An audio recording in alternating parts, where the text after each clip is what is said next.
here, your thrifty apprentice. Happy Wednesday, everyone.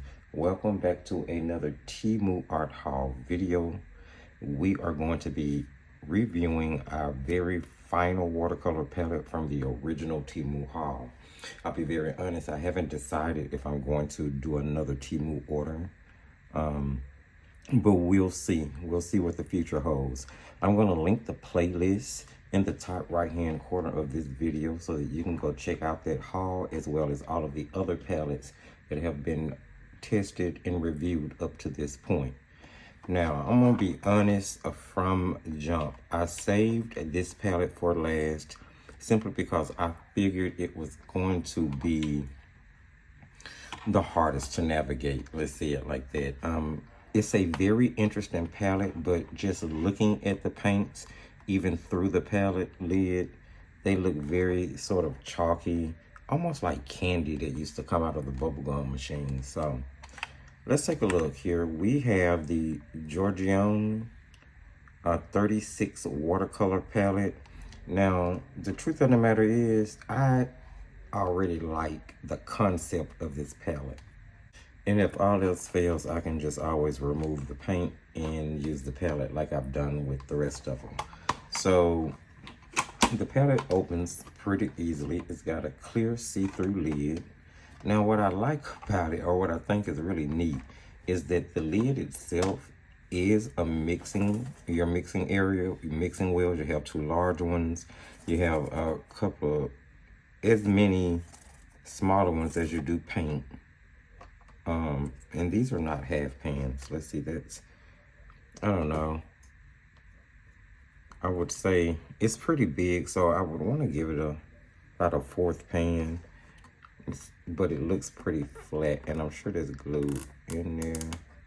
I have to try to dig that out in a second. Hopefully it won't crack the paint.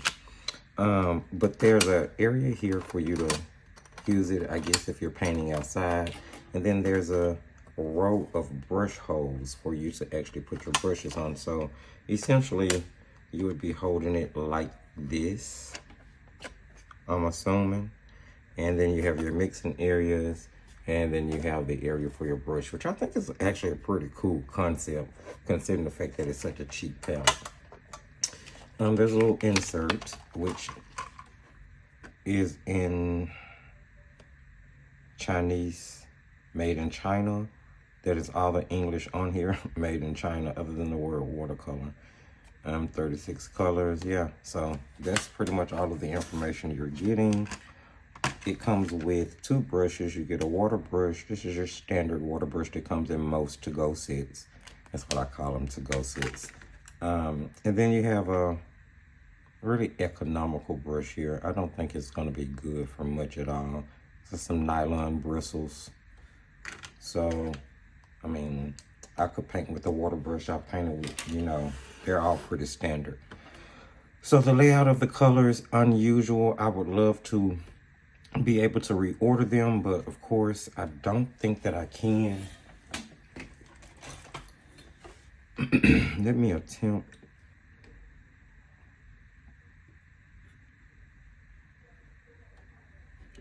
Yeah, that's glued in pretty well. I want to see if I can get one out.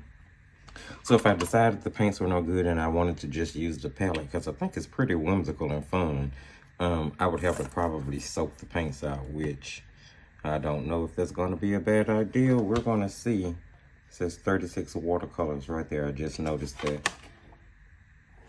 The back of the palette just has the company's logo. Yeah, okay. So here's what we need to do. We need to swatch them and then do a little painting with them, and then we can talk about how they are. I'm going to be using the Strathmore Visual Journal 140-pound cold press acid-free watercolor journal, as I always do for the Temu paints. I've got an area already ready here to start the swatching on, so I'm going to jump into doing that, and then we'll talk a little bit about how the swatching went right before we jump to the demo.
Okay, friends, we have gotten through the swatching, and I'm going to be very honest. I committed to doing a painting with these paints. I didn't even go in and glaze them because they are so chalky. It is quite obvious that they are full of fillers and brighteners and chalk. I did just a little loose rose here just to see where I could go with these, maybe if I watered them down, but I still get a chalky, yeah. So I don't know.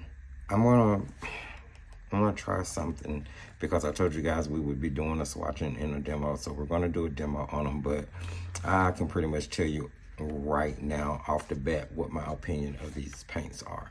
So let me set this up to do a little painting demo. We'll jump through that and then we'll come back and I'll give you my final thoughts. Okay, my friends, as we jump into this demo, of course, you guys already know from things I previously stated, I'm not very excited about this, but we are going to see what we can do. I decided to keep it simple, but kind of keep the paints watered down, feeling like maybe they would work best in that aspect. So we are sketching and painting a popsicle here. As you can see, I sketched out the popsicle, a couple of splatters from where the popsicle looked like it may be melting, and then I took my pencil and lightened up all of my sketch lines so that they wouldn't show up in the drawing, trying to give the paints the best chance I could. I wanted to use 100% watercolor paper, but just based on the swatching, I was like, I really don't want to waste it. I'm going to save it. So I just decided to go ahead and continue in the Strathmore visual journal as I said I would do. So I'm using the water brush that came in the kit, and it's just like any other water brush. It feeds out water pretty pretty moderately, enough to be controlled. You know, again, about the same as any other water brush. So once I actually wet the popsicle area and had a light sheen, and you can always check that by tilting it towards the light just to make sure you have a light sheen, so your paint will flow. I went in and I started to paint the popsicle. I'm using yellow, green, blue, and purple, or violet, if that's what you want to call it, trying to keep it towards the cooler side of the spectrum. And I based in the popsicle, and then I'm actually going in and basing in the spill. I'm saying spills, but it's like where the popsicle would have melted on the table because it was sitting out. Now, the paints being full of chalk and full of fillers, even as I was using it in really, really watery washes, I could already see the chalk starting to, develop across the page as the paint started to dry. And I'm looking at it going, I really need to figure out what I'm going to do with this composition to try to put it together. Becoming a bit more discouraged as I use the paints, again, simply because of the chalkiness. Like, even if paints, are like economical and affordable or cheap, if that's what you want to call them, even if the quality is not the best, I think the worst is when you have chalky paints, because they look chalky, they dull down as they dry. And of course, if you ever rub your hand across the surface, more than likely you're going to lift some of that chalk off on your hand or a paper towel or something of that nature. I gave the first layer time to dry. It was, again, looking kind of dull and chalky, and that's going to be something that contributes to me not having to use white color pencil, because yes, this will become a mixed media painting in order to try to give it a little bit more life. So I went in with heavier saturated paint, more paint, less water, in order to start putting in some definition into the popsicle. You'll see that I took that saturated paint, I went down the side where you would be able to actually see the side of the popsicle, and then I went down the middle where the two indentions that you would have in a popsicle were. And of course, doing the heavy saturated consistency is what gave me that contrast between the first layer and the glazed layer for the popsicle to start taking form and shape. Now I'm going around where the juice would be from the melted parts of the popsicle, and I'm just adding in pretty much the same effect, putting in a more saturated glaze of each color around the sides of the melted puddles. It's going to help sort of lift it off the paper, give it a more 3D feel. At least that's the effect that I was going for. And then taking watery glazes of each color, I'm going back in, trying my best to enrich the color a little bit in the more watered down dried layers. Again, the problem being that with the paints being so chalky, the chalk just seems to show up more prevalent than the dye, because I'm more than sure that there are no pigments in these paints. And I'll be willing to say that some of these pigments are probably not even pigments commonly used in paint sets. I would guess that these are more cosmetic pigments, maybe even some food color dye pigments in these. And you can just tell from the use of the paint. Now, you guys have seen my reviews before, and you know I normally don't just rain down on a product. I always try my best to find the light in a product, even if it's cheap, even if it's not the best quality. But no matter how hard I fished, I just could not find anything that I was just really excited about as far as this paint set is concerned, other than the palette itself, because you guys know I love novelty whimsical palettes. So this is going to be something really cool for me to pan a different paint set in, because without a doubt I will definitely be soaking these paints out of this palette. I wish I could peel them out, but they're so dry, it's really hard, and I'm not sure if it's glue holding them down or what, but I actually broke an X-Acto knife trying to get one of those paint pellets out of its little well. So yeah, here you see that I went in and I added definition to the popsicle stick itself just to make it look more wood like. And then we added shadow in because I wanted the popsicle as well as the little spilled areas to look like they were lifting off of the paper to give us more of a 3D effect. I did limit the color palette. I already knew from the swatching and from mixing as I was doing this that the paint's getting muddy really fast because of all the brighteners and fillers in it. So mixing colors together was not a pleasant experience, which lets me know this is definitely not a palette that I would suggest for anybody that's trying to learn any type of color mixing. After I literally got tired of trying to bring the composition to life with paints, I decided I would jump over to colored pencils to add a little bit more definition and help to blend those colors a little better. I am using Prismacolor because we know that they're super soft and they tend to lay down on a lot of different things. So I'm just going to use variations of colors from my pencil set to go in and deepen and darken and enrich the saturation in those areas where I felt like it needed a little bit more help. And then I'm taking the side of the pencil, not the tip, but the very side, and lightly scumbling across the surface of each color just to add a little bit more texture, give you that popsicle feel.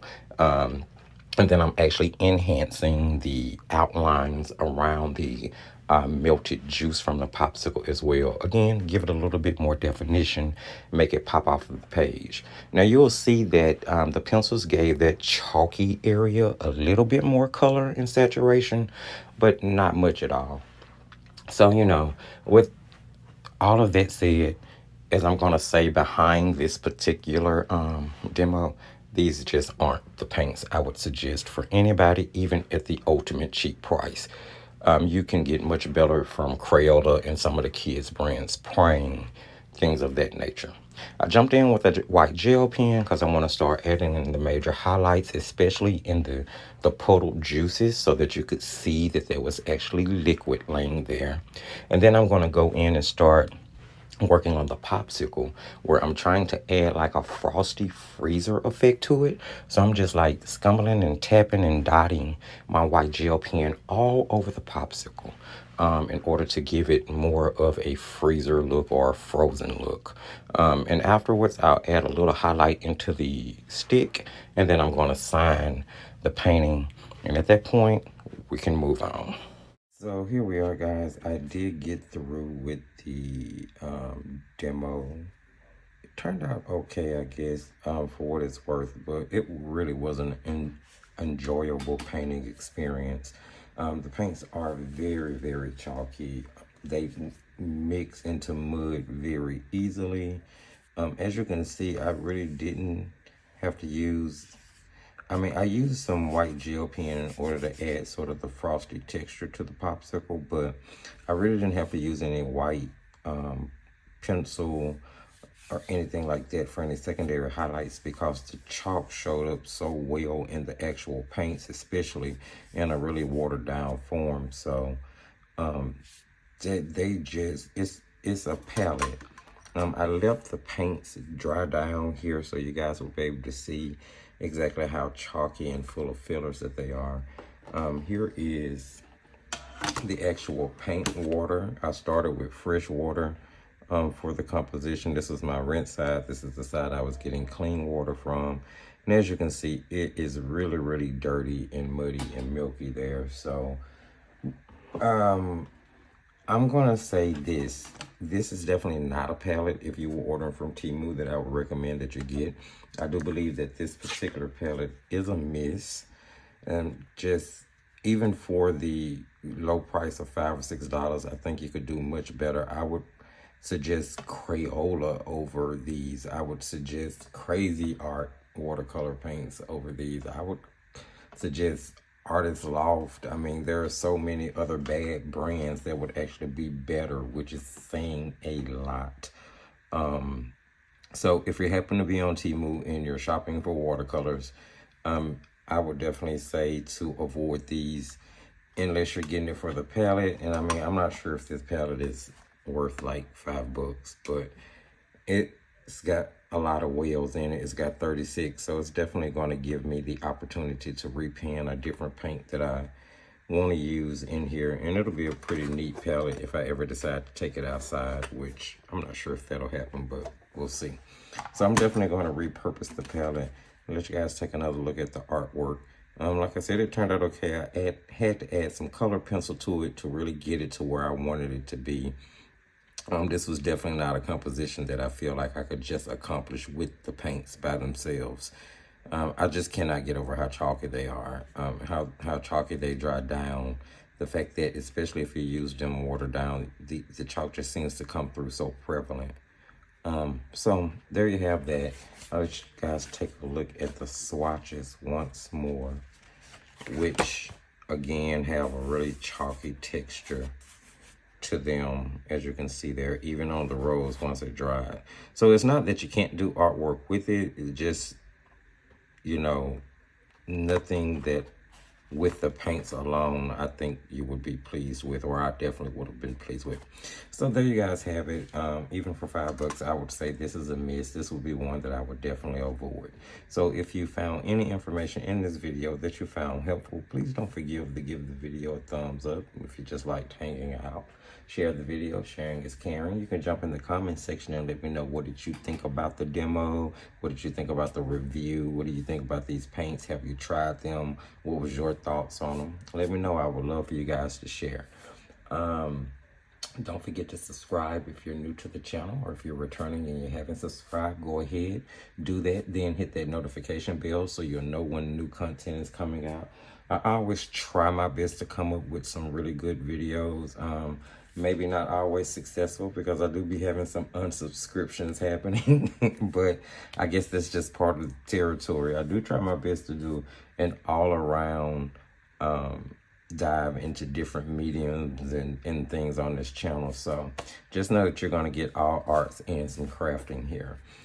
So the video description is going to have all of the relevant links from the Facebook group to the most recommended product list, which I do update periodically, as well as the Etsy shop and Patreon, in case you want to support the channel, which would be greatly appreciated.